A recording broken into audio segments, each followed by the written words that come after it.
No? Oo. Pinahanap talaga natin siya. Good vibes ang baon ng ating guest. Good vibes and inspiration. Ayon sa kasabihan, be honest even others are not, will not, and cannot. O simplihan lang natin, honesty is the best policy.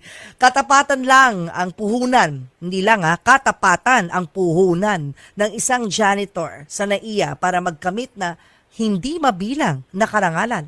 Marami nga ang bumilib sa kanyang pagiging honest sa laki ng mga perang nakikita ho niya, pero patuloy niya itong sinasauli sa mga tunay na may-ari. Sa kabuuan ay umabot na po sa 6 million pesos ang naibalik na pera ng ating panauhin. Wow. Ano nga ba ang hugot ng ating bida at hindi siya nasilaw sa limpak-limpak na salapi sa kanyang harapan? Sasagutin po tayo ni Mr. Ronald Gadayan, ang tinaguriang honest janitor ng NAIA. Ayan, magandang hapon kayo, Ronald. Magandang hapon po sa mga nanonood at sa nakikinig sa 1PH ay kay Julius Intintin po. Ayan, di na bago sa atin si Ronald dahil nagawa ko na siya ng storya noon sa Mission Possible kung saan ganyan din, nag-viral din siya dahil sa kanyang pagiging honest. Ano nga ba yung brief nga natin yung mga viewers natin. Let's go back in history bago natin pag-usapan yung kasalukuyan mong viral na kwento. Ano ba yung dati? Bakit ka nag-viral noon? Ay, nag-viral ako dahil sa may nasoli akong isang doktor na naiwan niya yung laptop. Napakalaking halaga sa kanya kasi nga lahat ng mga ano niya sa mga pasyente niya nandun lahat. Kasi buhay ang nakasalalay doon sa laptop na yon kung paano gagamot o ano.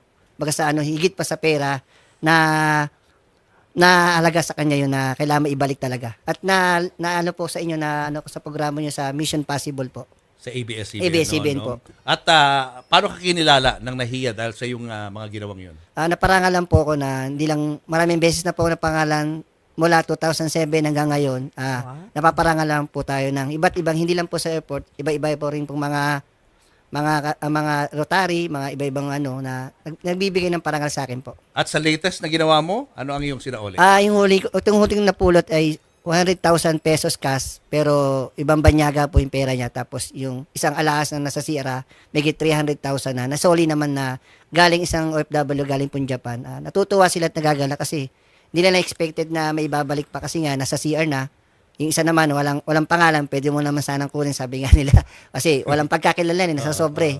Pero kahit sabi natin gipit tayo at may pangangailangan tayo sa buhay natin, hindi natin ninais na kunin ng hindi sa atin. At tong 2012 daw, Mamo, meron Yan, siya yung nakita, 2012, no? nakakita ka ng cash. Opo, Hindi birong halaga, magkano? Opo, mahigit 2.4 million po. Mahigit 2.4 million. Ang ano niya, $5,000 Opo. at 600,000 pesos. Opo. In cash mo siya nakita? Sa malaki Yun yung naman po nakita ko sa gancher po sa upuan. Nakatago po sa ilalim ng upuan na hindi siya makikita ng camera. Yung panahon kasi na talagang limited lang yung camera. Oo. Ngayon talagang tad-tad na sa... Limited lang yung CCTV. Opo, oo. kasi nakatago siya sa likod ng upuan. At Bakit hindi siya kaya makikita. nakatago sa likod ng upuan, no? Opo, na nailagay siguro. Baka naitabi siguro, kala nila, doon sila nakupo, naitabi nila. Feeling ko baka ayaw nilang dumaan sa, alam mo yun, sa x-ray. Kasi bawal pag ganong kalaking cash eh. Nakalimutan niya tuloy. Pero naibalik yun sa owner. Opo, naibalik din po. Foreigner. Opo, hindi po. Foreigner. Isang businessman sa Cebu po. Pilipino. Pag ganyan, okay. binibigyan ka ba nila ng reward kapag nagsasauli ka? Yung iba po wala, yung iba meron, pero mas okay sa akin yung mas wala kasi mas importante yung naibabalik ko siya. Hindi lang naman yung Pinoy na pagsusulian natin na napakarami na, mga foreigner, may Japan, may Australia, may US. Kasi sabi nga nila tayong unang tuntungan ng Pilipinas sa airport, sila yung unang magagawa natin. Hindi nila akalain, baga sa Tagalog, kinausap ako sa English na, hindi nila akalain mas ibabalik pa yung mga gamit kasi iba yung imahe natin sa Pilipinas Bago sila pumunta, sinabihan sila sa mga bansa nila na ingatan yung gamit nyo, pera o ano. Kasi sa Pilipinas, iba na yung marami nang nababalitaan na gano'n. Pero nagkamali sila kasi ako mismo nakagawa sila ng kagandaan. Sabi ko naman, binibigyan nila ang pabuya. Ang gusto kong pabuya, ibalita nila sa bansa nila na hindi lahat ng mga Pinoy ay gumagawa ng kalokohan o pagnanakaw. Meron doon iilan-ilan din. Kasi baga sa yung image natin sa Pilipinas airport napakapangit na talaga. Baga sa sabi nga nila kung sino pa yung mababang uri nagtatrabaho sa airport, yun pa yung gumagawa ng kabutihan na hindi naghihintay ng kapalit po. Mga kaiyak naman. Well said. Ganda. Ganda ng iyong paniniwala, no? Kasi, di ba, sa naiyan, dami ng skandalong pinagdaanan yan, di ba? Yung mga tanimbala. Lately yan, tanimbala. Di ba yung may nakunan pa Lately lang, dati na sa news. sumusubo ng pera. Ay, oo, di ba? Na kinukuha mo na sa viral mga din pasahero. yun. So, ang dami ng pinagdaanan and it's such refreshing news na makarinig tayo ng ganitong balita na may mga honest pa rin. Yeah. Katulad ni Ronald. Ronald na binibigyan ng magandang imahe ang, Opo. ang ating mga manggagawa.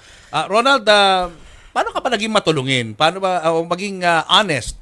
Saan nanggaling yan? Nung bata ka ba, anong mga pinapaalala sa ng mga magulang mo? Kasi yung bata pa kami, magulang namin, wala ko kami natapos na pag-aaral o wala kasi sa sobrang hirap. Nagtitinda kami ng karyoka ng tatay ko noong times na yon na karyoka, may sobrang sukuli.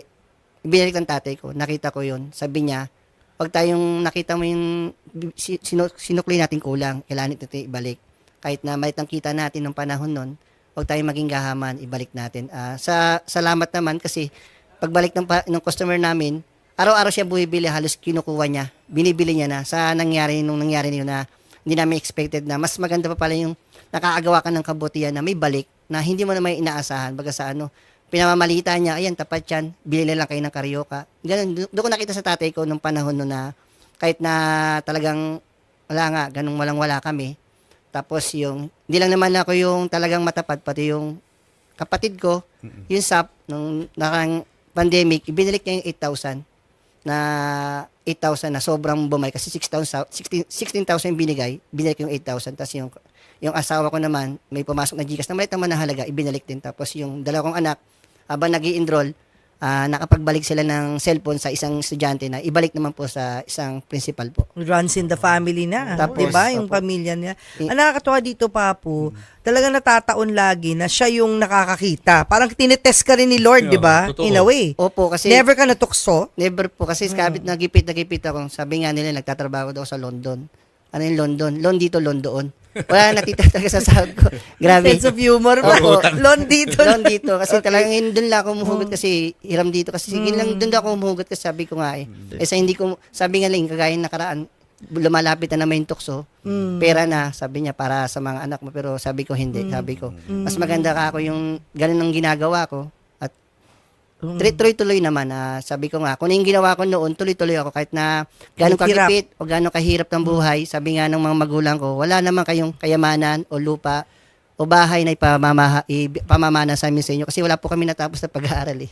Mahirap na talaga kami. Sabi niya, kung gumawa lang kayo ng kabutihan sa kapwa, yun ang pinakamaganda na may pagmamalaki nyo na hindi ko naman nakalain na. Kaya sabi ko, inamatay tatay ko, hindi niya to naranasan tong mga award na to. Pero wala sa isip niya na, wala sa mga magulang ko na isip niya, magaganito ako o sisikat. Wala. Pero sabi lang sa amin, gumawa lang kayo ng kabutihan sa kapwa. Okay na sa amin. Basta hindi kayo nakatapos ng pag-aaral, mamuhay lang kayo ng marangya na wala kayong ginagambalang tao o inaano po. Mabuhay na marangal. Opo. Oo. Pero sabi mo nga, di bale ng mahirap. Ikaw ba ngayon ay hirap sa Opo, buhay? napakahirap po talaga kasi Paano? sa sahod, talagang natitira. Nangungupahan po ako malapit sa airport. Sa upa pa lang, lalo yung pagkain. Sa Bulacan naman po, wala po kami sariling bahay. Nakikilupa rin po kami. Talagang, ang gusto ko lang yun sa mga anak ko, makatapos sila, realize nila na, iano ko siya sa ginhawa na makatapos sila. Kasi sabi ko, wala akong natapos, dahil tuloy yung tatay nyo. Paano kung hindi kayo nag-aaral?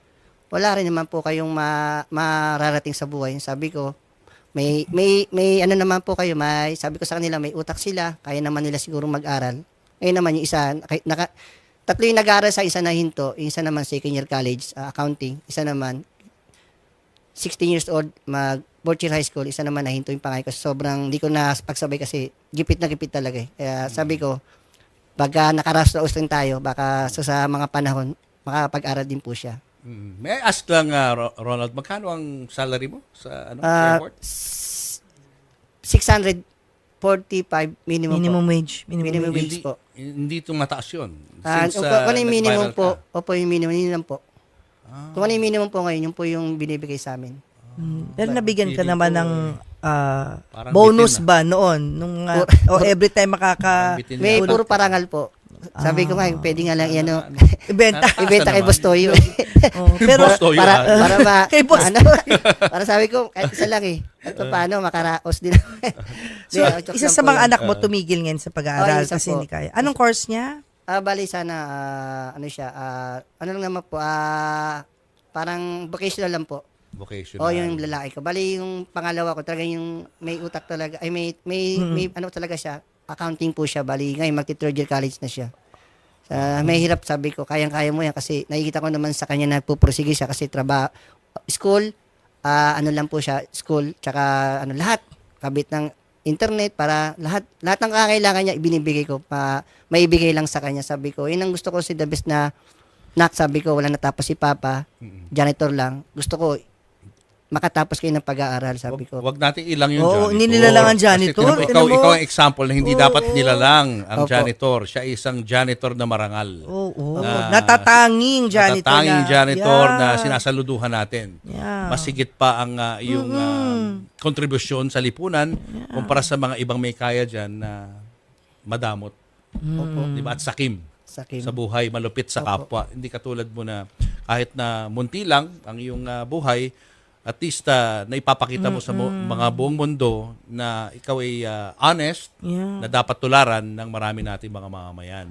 Ayan, ikaw ay nagawaran din bilang outstanding citizen ni Manila Archbishop Luis Antonio Cardinal, o di na pala siya Cardinal, Cardinal nga pala siya, hindi na po siya Archbishop. Oo, Ah. Cardinal na Cardinal siya. Antonio Tagle. Yes. At Gawad Katapatan mula sa province of Bulacan. Bulakenyo ka pala, no? Oo, anong pakiramdam kapag nagagawaran ka ng mga award? Natutuwa tsaka nagagalak ako, sabi ko, mas higit pa sa pera tong mga award na natatanggap ko kasi sabi nga nila, ang pera nawawala, pero yung karangalan ng isang tao habang buhay at pag-uusapan Oo ka naman. kung ano yung ginawa mo sa kapwa. Mapapamana mo Mapapamana pa sa ko po yan kapu-apuhan. sa At mga ito, apu-apuhan na-feature ko. din siya sa mga libro. Wow, Opo. O, yung itong sa Matapat Ako na libro na ginagamit no pag election pa po para nga paalalahanan ng lahat na magtayo bumoto ng mga tapat no Opo. sa mamamayan, hindi lang sa sarili kundi sa bansa. Ay, congrats sa Oo, congrats. Hindi lang po ko yung matapat, bali, gumagawa rin akong kabutihan. Yung one time na entertainment ko, dininet ko sa isang radio, DCRs, naka ano rin po yun. Tapos yung, may nagbigay sa akin ng award na 4,000 na kaysa isang award ko na bigyan ng pabuya, ibinigay ko sa kasama ko na may cancer patient yung anak niya. Kasi sabi ko nga, masarap yung nagtumutulong ka kasi importante sa akin walang sakit yung mga anak ko. Doon ako umuhugot na pag naman nakikita akong ganun tao, gusto kong tumulong kahit na walang-wala talaga ako. Sabi nga ng iba, walang-wala ka na, tumutulong ka pa. Sabi ko, hindi, ganun yung ano ko eh. Yun yung pagkatao ko. Kahit na walang-wala talaga, mas maganda yung tumutulong. Kasi importante sa akin, yun nga, walang sakit yung mga anak ko. Talagang, din lang po. Papasalamat ako sa Diyos po na ganun po. sa kasanto. Oo, kaya nga i-share natin yung blessing natin Mamo kay Ronald. Ayan, may ibibigay si Mamo Tintin. Ayan, ito ibibigyan ko ni Mamo Tintin ng 5,000.